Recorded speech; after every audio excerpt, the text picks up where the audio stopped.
नमस्कार. कधी विचार केलाय की आपल्यासारख्या सामान्य माणसाच्या हातात सगळ्यात मोठं शस्त्र कोणतं असू शकतं? ते म्हणजे आपलं भारतीय संविधान. चला, आज समजून घेऊया की ही ढाल आपल्या हक्कांचं संरक्षण नेमकं कसं करते. तर मग एक मोठा प्रश्न उभा राहतो जो आपल्या लोकशाहीच्या अगदी मुळाशी आहे. नक्की सर्वोच्च कोण?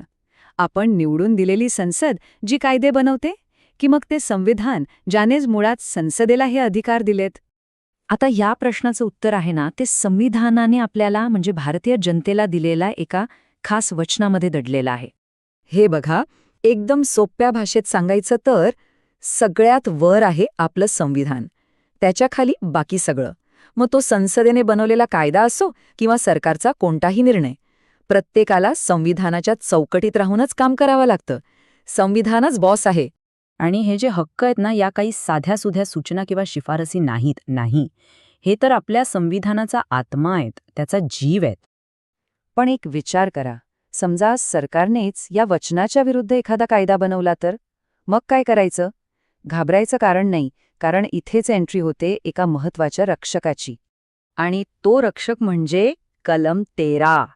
हो, हेच ते कलम, हीच ती खरी ढाल आहे जी संसदेच्या अमर्याद अधिकारांवर लगाम घालते आणि आपल्या मूलभूत हक्कांचं रक्षण करते. या कलम 13 मुळेच आपल्या न्यायालयांना एक सुपर पॉवर मिळते, जिला म्हणतात न्यायालयीन पुनर्विलोकन. म्हणजे काय? तर बघा, संसदेला वाटेल तो कायदा बनवण्याचा अधिकार आहे, पण तो कायदा संविधानाच्या कसोटीवर खरा उतरतो की नाही हे तपासण्याचा आणि त्यावर शिक्कामोर्तब करण्याचा अंतिम अधिकार मात्र न्यायालयांकडे आहे. म्हणूनच आपली न्यायालय ही आपल्या हक्कांची खरीखुरी गार्डियन आहेत. आता ही शक्ती वापरताना न्यायालये दोन भन्नाट पद्धती वापरतात.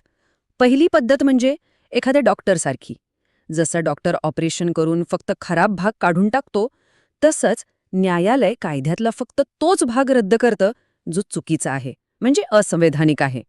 आणि दुसरी पद्धत तर अजून इंटरेस्टिंग आहे.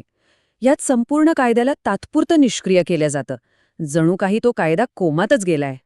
आता साहजिकच आहे, न्यायालयाच्या ह्या प्रचंड शक्तीमुळे संसद आणि न्यायपालिकेत एक जबरदस्त संघर्ष सुरू झाला. आणि हा संघर्ष काही 1-2 वर्ष नाही, तर अनेक दशकं चालला. हा संघर्ष कसा वाढत गेला ते बघा. 1967 मध्ये गोलखनाथ खटल्यात सुप्रीम कोर्टाने सरळ सांगितलं की संसद मूलभूत हक्कांना हात लावू शकत नाही. मग काय, संसदेने उत्तर दिलं. 1971 मध्ये 24वी घटना दुरुस्ती केली आणि स्वतःला संविधानात कुठेही बदल करण्याचे अमर्याद अधिकार देऊन टाकले.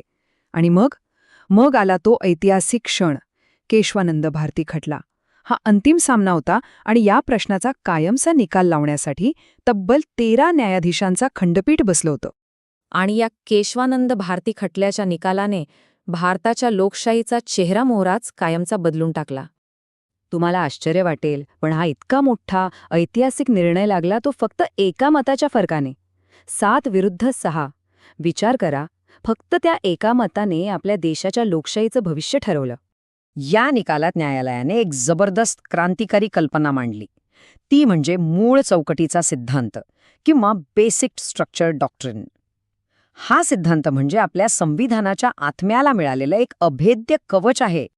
मग ही मूळ चौकट म्हणजे नेमकं काय?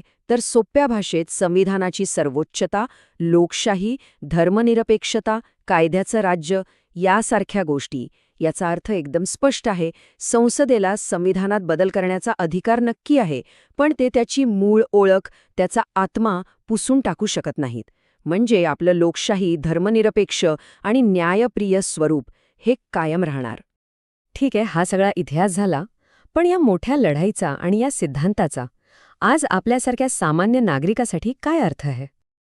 बघा, महान विचारवंत ॲरिस्टॉटलनं कित्येक शतकांपूर्वी एक गोष्ट सांगितली होती की संविधानाची खरी स्थिरता कशात आहे, तर नागरिकांना त्या संविधानाच्या आत्म्याचं शिक्षण देण्यात. म्हणजे खरी ताकद ही कुठल्या न्यायाधीश किंवा राजकारण्याच्या हातात नाहीये, तर ती आहे आपल्यासारख्या जागरूक नागरिकांच्या हातात. हो, मूळ चौकटीचा सिद्धांत न्यायालयांना रक्षकाची भूमिका नक्की देतो, पण संविधानाची खरी अंतिम ताकदी आपल्यातच आहे, जनतेमध्ये आहे. म्हणून लक्षात ठेवा, संविधान ही आपली ढाल आहे, आपलं संरक्षण आहे. पण ही ढाल तेव्हाच प्रभावी ठरेल जेव्हा आपण ह्या देशाचे नागरिक तिची ताकद ओळखू आणि तिचा योग्य वापर करायला शिकू. या सुंदर आत्मिक प्रवासात माझ्यासोबत केल्याबद्दल तुमचे खूप खूप धन्यवाद. आणि हे ज्ञान आपल्यापर्यंत पोहोचवणाऱ्या ग्रीन रुद्राक्ष चॅरिटेबल ट्रस्टचे पुन्हा एकदा मनपूर्वक आभार. तुमचा दिवस शुभ असो.